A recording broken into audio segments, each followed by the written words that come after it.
사무엘하 6장 9절에서 11절까지 말씀 읽겠습니다.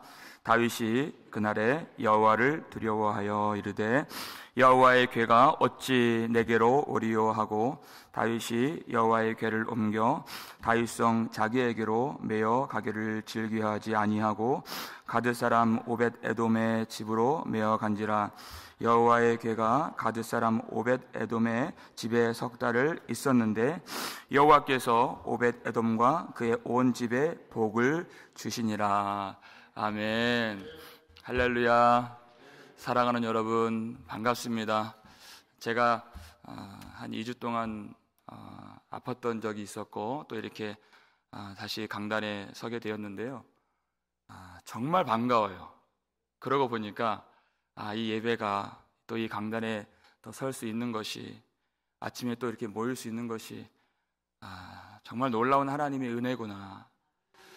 그냥 되는 것이 아니라 하나님이 우리를 지켜주시고 은혜를 부어주시고 또 힘 주셔서 또 마음 주셔서 그 소원을 두셔서 하나님이 하시는 일이구나. 그것을 제가 날마다 또 경험하고 또 감사한 마음으로 이 자리에 섰습니다. 하나님께서 우리에게 이 말씀을 통하여서 주님을 향한 그 마음을 더욱더 새롭게 해주시고 주님 더욱 사랑하게 하시고 주님 더 잘 섬길 수 있는 새 힘과 복을 충만하게 주시기를 주의 이름으로 축원합니다.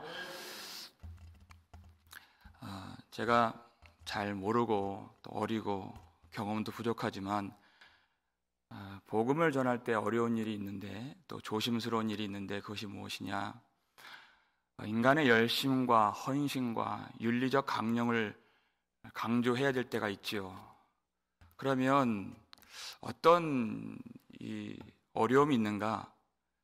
하나님이 주시는 그 자유와 생명을 잃어버리고 교회가 율법주의로 이렇게 치우칠 때가 있다는 것입니다.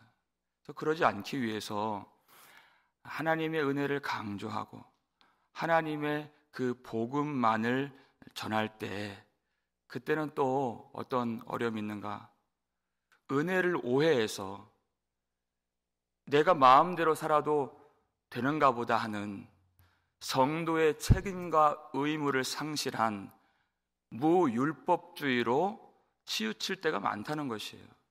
은혜를 안다는 사람들이 더 하나님을 만홀히 여기고 하나님의 법을 가볍게 여기는 그런 일들이 교회 안에 있다는 것이 참 안타깝고 어려운 문제가 아닐 수 없습니다. 이렇게 우리는 좌로나 혹은 우로나 치우치기 쉬운 사람들입니다. 은혜를 정말 안다면 살아있는 하나님을 우리가 만나고 교제한다면 그 은혜를 힘입고 오늘도 성령의 그 능력을 구하며 하나님의 법을 기쁨으로 성령의 능력으로 순종하는 삶이 되어야 한다는 것입니다. 다윗에게 이것이 점차 결여된 그런 모습 속에서 오늘 이 일을 하나님이 허락하신 것입니다. 하나님이 웃사의 잘못함을 보시고 그를 쳐서 죽이셨지만 그것은 다윗의 잘못이잖아요. 다윗이 사람의 방법을 의지하고 이전 했던 그 경험을 의지하여서 말씀을 의지하지 않았던 그 다윗을 치신 것입니다. 다윗이 잘못했기 때문에 웃사가 죽은 것을 다윗이 비로소 깨달았습니다. 오늘 본문 9절 말씀이죠. 읽겠습니다. 다윗이 그날에 여호와를 두려워하여 이르되 여호와의 궤가 어찌 내게로 오리요 하고 이렇게 되어 있어요. 웃사가 죽었을 때 처음에 다윗이 어떤 감정을 가졌죠? 8절에 다윗이 분하여 그랬습니다. 분노했다. 여러분 잘 생각해 보세요. 또 자기 경험을 한번 반추해 보세요. 언제 사람이 분노할까요? 자기 죄를 깨닫지 못할 때 분노합니다. 분노하는 사람은 자기 죄를 전혀 모릅니다. 가인이 하나님께 제사를 드렸죠. 그런데 하나님이 가인과 그의 제사를 받지 않으셨습니다. 그런데 아벨의 제사는 받으셨죠. 왜냐하면 아벨은 믿음으로 더 나은 제사를 드렸다. 믿음으로 드렸다. 그러니까 그 제사를 받지 아니하셨을 때의 문제의 책임은 가인 자신에게 있었다는 것입니다. 그런데 가인은 자기 죄를 찾아야 할 때에, 깨달아야 할 때에 안색이 변하여 분을 내었다 그랬습니다. 그리고 그 원망은 결국 하나님을 향한 것이었습니다. 여러분, 우리가 왜 회개를 해야 됩니까? 회개를 해야 진정으로 하나님께 감사할 수 있습니다. 진정으로 하나님을 사랑할 수 있습니다. 그리고 진정으로 하나님의 선하심을 알 수가 있는 것입니다. 중요한 것은 그 회개는 하나님이 만들어 주신다는 것이에요. 그 고통을 당했던 그 욥의 마음속에, 그 깊은 곳에, 잘 보이지 않는 곳에 어떤 마음이 있었는가? 하나님을 향한 원망하는 마음이 있었다는 것이에요. 그러니까 욥기 40장 8절 보니까 하나님이 임재하셔서 욥에게 말씀하실 때 그 폭풍 가운데서 말씀하시잖아요. 너의 의를 세우려고 나를 악하다 하느냐. 욥에게 말씀하신 것이에요. 그러니까 욥이 어떤 마음이 있었느냐면, 내가 이렇게 하나님을 잘 섬겼는데, 내가 이렇게 하나님 앞에 순전하게 살았는데 하나님이 나를 이렇게 고통스럽게 만드셨구나 하는 그 마음 깊숙한 곳에 그 생각이 있었어요. 그러니까 하나님이 너는 선하다 하고 나는 악하다 하는구나, 이렇게 말씀하신 것입니다. 그런 욥을 고치시기 위해서 지금 이 길을 걷게 하신 것입니다. 그리고 결정적으로 그에게 주신 선물이 바로 회개라는 것이에요. 내가 하나님을 잘 안다고 하는 것, 잘 섬겼다고 하는 것, 마치 티끌과 재 같은 그 자기 자랑과 의를 거둬들이게 하시고 회개의 열매를 맺게 하신 것입니다. 그것이 구원의 길이에요. 그래서 다윗으로 하여금 이 나곤의 타작마당, 쭉정이는 바람에 날아가고 그 믿음만 남게 하시는 이 자리에서 하나님은 이 일을 다윗에게 허락하셨다는 것입니다. 그래서 분노를 거둬들이고 하나님을 두려워하는 마음이 그에게 임하게 된 것입니다. 하나님이 다윗이 어디로 가든지 승리하게 하시는 그 은혜가 당연한 것이 아닌 것을 알게 하시는 자리였다는 것입니다. 그리고 무엇라고 그가 말을 합니까? 여호와의 궤가 어찌 내게로 오리요, 이렇게 얘기했어요. 내가 하나님이 세우신 왕이었기 때문에 내가 법궤를 취할 수 있고 옮길 수 있다고 하는 그 자신만만한 모습이 이제는 보이지 않습니다. 내가 뭐든지 다 할 수 있다고 하는 그런 자신감이 이제 보이지 않아요. 하나님의 궤가 어찌 내게로 오리요. 내가 하나님을 좌지우지 할 수 없는 거룩하신 하나님이시다. 그 경외감이 회복되는 것입니다. 그가 받은 은혜에 도취되어서 하나님의 말씀도 가볍게 여기고 하나님 존재를 만우리 여겼던 그것을 하나님이 고쳐주신 것이, 자기는 자기 상태를 깨닫지 못합니다. 우리가 날마다 예배드리고 날마다 교회 안에 있으면 내 상태 잘 몰라요. 하나님이 그걸 알게 하시는 것이에요. 우리가 교리도 열심히 언젠가 배웠을 것입니다. 그러면 한 번 구원받은 사람은 그 구원이 절대 취소되지 않는다. 우리는 이 말에 참 은혜를 받으면서 공부를 해왔습니다. 그런데 그렇게 해놓으니까 많은 사람들이 그 구원이 무엇인가에 대해서도 깊이 생각하지도 않고 그냥 그 구원을 덮어놓고 이제 방종으로 나아가고 다 되었다고 생각하는 그 자만과 안일함에 빠지게 되더라 하는 것이에요. 구원이 무엇인지도 모르고, 여러분, 구원을 받으면 구원의 냄새가 납니다. 구원받은 자의 향기가 나는 것이에요. 근데 전혀 그 증거나 향기도 나타나지 않는데 그거 한 가지 붙들고 다 된 것처럼 도취되어 있는 사람들이 얼마나 많이 있는가. 여러분, 정말 구원받은 사람들은 어떻게 살까요? 성경에서 사도 바울처럼 우리가 볼 때 구원이 확실한 사람도 없죠? 바울만큼. 그렇죠?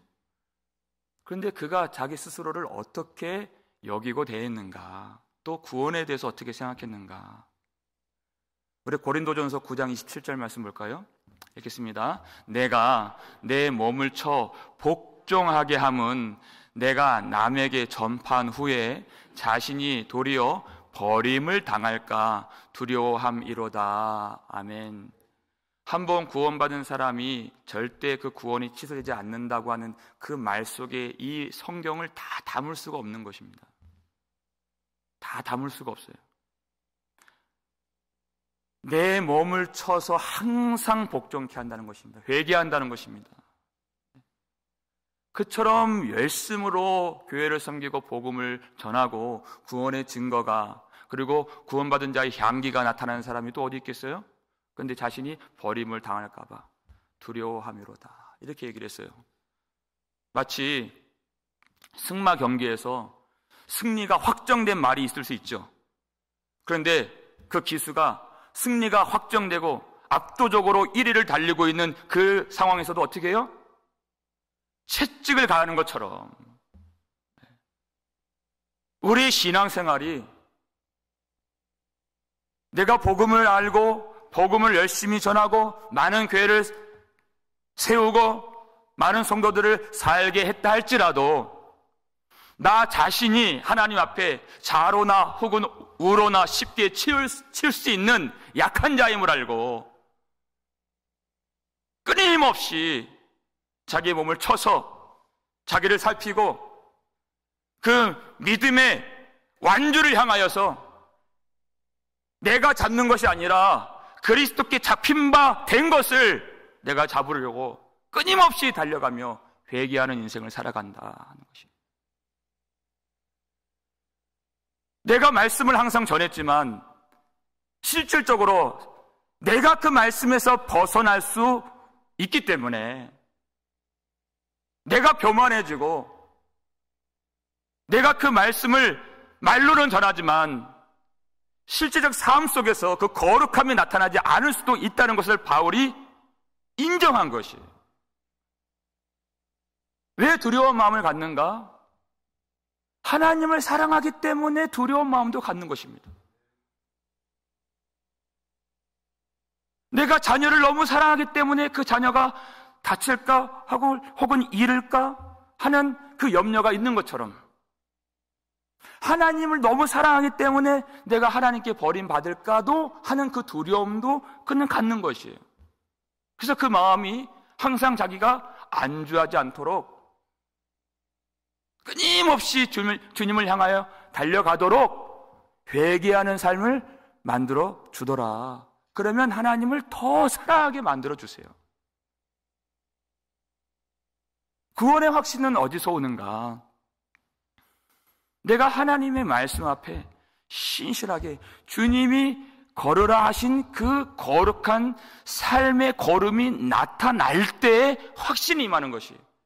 그저 내가 주관적인 감정이나 생각 속에서 내가 갖는 그 확신이 아닙니다. 인격적인 하나님과의 그 교제 속에서 날마다 하나님을 만나고 하나님께 구하고 하나님께 말씀 받고 내가 그 말씀을 아뢰고 하나님이 주신 힘을 받아서 하나님의 그 주신 말씀의 능력과 성령의 권능으로 주님과 함께 동행하는 실질적인 성도가 걸어야 하는 그 믿음의 삶, 거룩한 삶 속에서 구원의 확신이 우리에게 임하게 되는 것입니다. 그 삶이 없으면 안 되는 것입니다.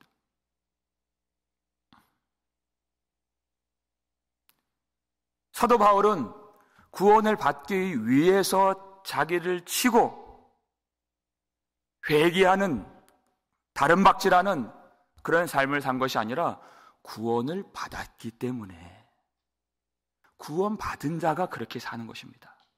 이미 구원을 받았지만 아직 완성되지는 않았기 때문에, 이것이 성경이 말하는 이미와 아직의 그 이야기예요. 그래서 우리가 구원 받았다고 하는 확신은 분명히 있어야 하지만, 사도 바울이 빌립보서 2장에 말한 것처럼 날마다 두렵고 떨림을 가지고 자기를 쳐서 복종시키며 회개하며 그 구원을 또 이루어 가야 하는 그런 책임을 소홀히 하지 않는 것이 정말 구원받은 자의 삶의 모습이다 하는 것입니다. 이것을 하나님이 다윗으로 하여금 깨닫게 만들어 주신 것입니다. 하나님이 그 길을 막으셔서 나곤의 타작마당에서 내가 스스로 이 법궤를 취할 수 없다는 것을 알게 하신 것이에요. 여호와의 궤가 어찌 내게로 오리요. 여기서 내게로라고 하는 말은 나를 위해라고 하는 말입니다. 사실은. 그러니까 지금 다윗이 자기가 어떠한 마음의 동기를 품고 있었는가를 자복하는 내용이에요. 이 일을 내가 정치적으로 사람들 앞에 보이려고, 내 능력을 과시하려고, 나를 위해서 하나님이 주신 소원으로 했지만 사실 그 동기 속에 다분히 나를 위해서 했었다는 것을 고백하는 장면이에요. 그런데 이 법궤는 나를 위해서, 그리고 내 능력으로 내가 취하거나 옮길 수 있는 것이 결코 아닌 것을 알게 되었습니다. 하나님이 은혜로 주셔야 하고 내가 할 수 없다는 것을 깨닫게 만들어 주신 것이에요. 여러분, 세상에 있는 사람들은, 또 교회에 있는 많은 사람들도 어떤 사람을 더 선호하고 멋지다 합니까?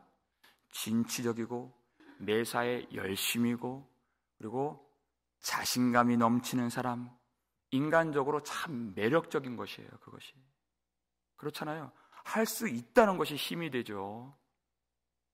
마치 3만 명의 군사를 그가 몰고 가면서 법궤를 가지고 다윗이 개선 장구처럼 예루살렘 성에 들어가는 그런 모습, 그런 승리하는 교회를 많은 사람들이, 많은 성도들이 이상적인 교회의 모습이라 생각할지 모르겠습니다만, 하나님은 그것을 막으십니다.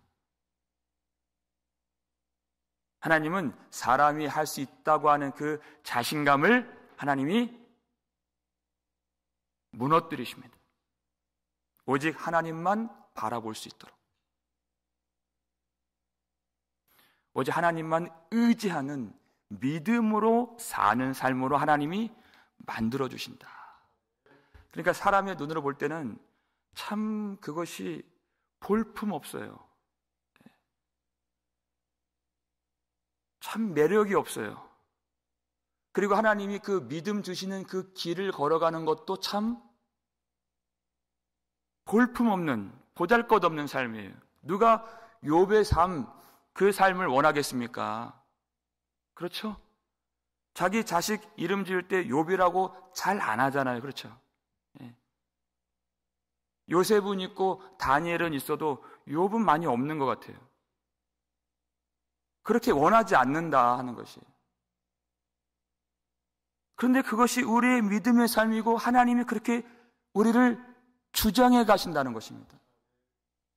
우리는 그것이 매력 없고 볼품 없지만 마지막에 회개의 열매를 만들어 주시기 위해서 자기 자신감의 꽃을 다 하나님이 떨어뜨려 주신다는 것입니다. 내가 손을 들어서 생명나무 열매 내 힘으로 취하지 않도록 그 일을 막으시고, 내 생각, 내 계획대로 다 되지 않게 하시는 하나님, 오직 하나님의 뜻대로 하나님의 은혜를 알게 하시는 그 길을 걷게 만들어 주십니다. 그러니까 10절 보니까 다윗이 뭐라고 고백을 합니까? 다윗이 여호와의 궤를 옮겨 다윗성 자기에게로 매여 이렇게 되어 있잖아요. 그러니까 자기를 위하여 지금 이 일을 해왔는데 그 일을 지금 즐겨하지 아니하고 이제는 그 일을 중단하고 포기했다는 것입니다. 하나님이 그렇게 만들어 주신 것입니다. 이제는 축제를 벌이기보다는 참되신 하나님을 예배하기를 원한다는 것이에요. 내 힘을 과시하기보다는 하나님의 은혜를 구하기를 원한다 하는 것입니다. 내가 손으로 취하려고 하기보다는 하나님께 의탁하기를 원한다 하는 것입니다.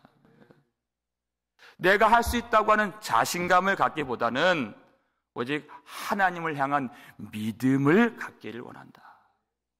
그리고 회개하기를 원한다는 것입니다. 그랬더니 하나님이 다윗이 포기한 그 자리, 그리고 오벳 에돔 집에 그 안치된 그 법궤 위에 복을 내려주신 것이에요. 그리고 온 집이 복을 받았다는 것입니다. 그러니까 우사는 다윗 때문에 죽은 것이에요. 그 속에 욕심, 불순한 동기, 자기 자랑과 자기 의, 자기 과시, 그것 때문에 복을 받지 못하고 그것 때문에 그 지역이 베레스와 우사가 된 것입니다. 그 온 땅이 복을 받지 못했다는 것입니다. 그러나 다윗이 하나님이 하신 일로 말미암아 하나님이 깨닫게 해주실 때 하나님이 그 집에 복을 내려주시고 그 땅에 복을 내려주신 것입니다. 사랑하는 여러분, 우리가 참으로 주님 앞에 회개하는 자리에 우리의 내가 내 스스로 할 수 있다고 하는 나 자신을 의지하는 그런 자신감의 꽃이 떨어지는 그 자리, 그리고 전적으로 하나님께 맡기고 의지하는 그 자리에 하나님이 복을 내려주심을 믿으시길 바랍니다. 나에게 복을 주시고 우리 가정에 복을 주시고 우리 교회에 복을 주시고 하나님이 회개하면 그 땅을 고치리라 약속해 주셨어요. 온 집이 복을 받은 것처럼 우리가 이 아침 성령을 의지하며 오늘도 좌로나 훅 우로나 치우칠 수 있는 우리 자신인 것을 우리가 깨닫고 하나님의 은혜를 구하며 진실하게 오늘도 회개할 때 나의 욕심이 버려지고 나의 자랑이 버려지는 우리의 가정, 우리의 교회, 이 땅이 하나님의 큰 복을 받고 하나님을 참으로 경배하고자 하는 그 믿음과 경외감이 새롭게 회복되는 복된 아침 되시기를 주의 이름으로 축원합니다. 우리 아버지 하나님 감사드립니다. 하나님 아버지, 우리가 참 믿음 갖기를 원합니다. 참 유일하신 하나님을 알기를 원합니다. 하나님, 쉽게 자로나 혹은 우로나 어떤 때는 율법주의로 치우치고 어떤 때는 무율법주의로 치우쳐서 하나님 마음 아프게 해드렸던 저희들을 불쌍히 여겨 주시옵소서. 하나님, 우리가 하나님 말씀을 잘못 깨닫고 하나님의 은혜를 오해해서 은혜 받았다 하면서 하나님 말씀을 더 만홀히 여기고 그 구원의 은혜를 내가 악용하여서 하나님을 만홀히 여겼던 저희들을 불쌍히 여겨주시고 우리 죄를 용서하여 주시옵소서. 우리가 참으로 구원의 확신을 내 생각이나 내 감정 속에서 얻는 것이 아니요 주의 성령의 임재하심과 하나님과의 인격적인 교제와 하나님과의 그 동행하는 삶 속에서 하나님이 주시는 그것을 받을 수 있도록 도와주시옵소서. 그것을 위하여서 우리가 구원 받은 자이지만 아직 완전히 이루어지지 않은 그날까지, 예수님 오시는 그날까지 거룩한 교회요 신부가 되기 위하여 날마다 자신을 쳐서 복종시키고 말씀에서 떠나지 아니하도록 회개하며 내 마음 속에, 내 동기 속에, 내 열심 속에 세상의 것들이 들어있지는 않는가 돌아보며 살필 수 있는 그 회개의 삶을 주님께서 허락하여 주시고 주님이 그 회개를 만들어 주시옵소서. 하나님, 우리가 이제는 내 자랑과 의와 내 분노를 거두어드리고 참으로 하나님을 의지하며 하나님께 감사하며 하나님의 사랑이 무엇인가를 깨달을 수 있도록 우리를 주님께서 도와주시옵소서. 이 믿음의 길에서 흔들리지 않도록 우리 모든 성도들을 주님께서 그 믿음을 붙잡아 주시고 그 마지막 날 하나님이 받으실 만한 그 순전한 믿음 내어 최후 승리 다 얻을 수 있도록 축복하여 주시옵소서. 하나님, 우리가 만나는 모든 고통과 시련들, 또 질병의 아픔과 외로움과 또 여러 가지 모든 환난의 그런 모든 시험들, 주님께서 그것을 통하여서 우리가 어떻게 하나님을 알아가야 할까, 어떻게 하나님을 참으로 예배하며 섬겨야 할까를 알게 해주시는 하나님의 뜻인 줄 믿습니다.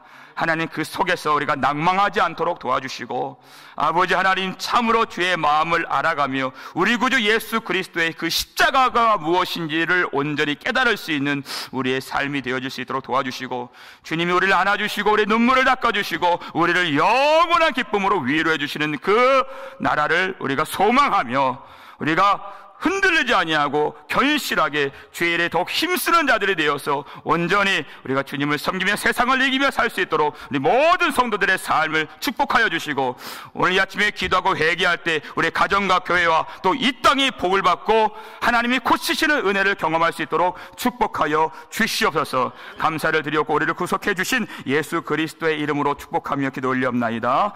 아멘.